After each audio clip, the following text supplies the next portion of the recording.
आता आपण मध्य मुंबई विषयीच बोलत होतो आणि उत्तर मध्य मुंबईतूनच एक मोठी बातमी येते। आशिष शेलार लोकसभेच्या रिंगणात उतरणार अशी माहिती न्यूज 18 लोकमतला विश्वसनीय सूत्रांनी दिली आहे। पूनम महाजन यांच्याऐवजी आशिष शेलार निवडणुकीला उभं राहणार असल्याची चर्चा आहे। या जागेवर शेलारांनीच निवडणूक लढवावी यावर दिल्लीतल्या वरिष्ठ भाजप नेत्यांनी आग्रह धरलेला आहे असं सूत्रांकडून कळतंय। त्यामुळे आता पूनम महाजन यांच्याऐवजी आशिष शेलारांना ही जागा मिळणार का याकडे लक्ष लागलेलं आहे।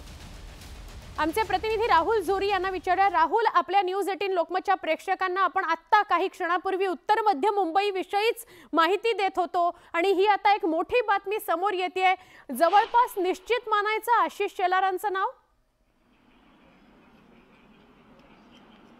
अगदी सुवर्णा, आशिष शेलार हे की फक्त उत्तर मध्य नाही तर संपूर्ण मुंबई भाजपचा एक मुख्य प्रमुख असा चेहरा आहे।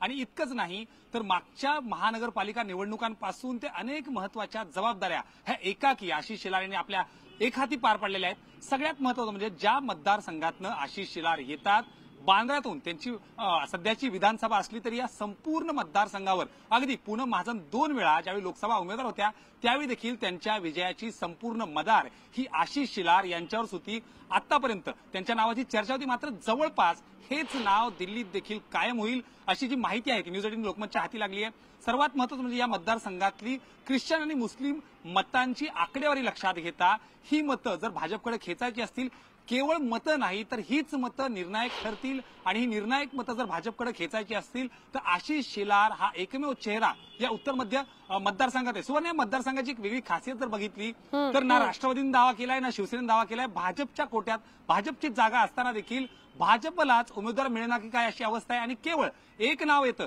सुरुवात आशिष शेलारपासून होते, शेवट देखील आशिष शेलारवर थांबतोय आणि त्यामुळे एक एक जागा महत्त्वाची असणाऱ्या भाजपसाठी आता आशिष शेलारच उत्तर मध्य मतदारसंघातून रिंगणात उतरतील।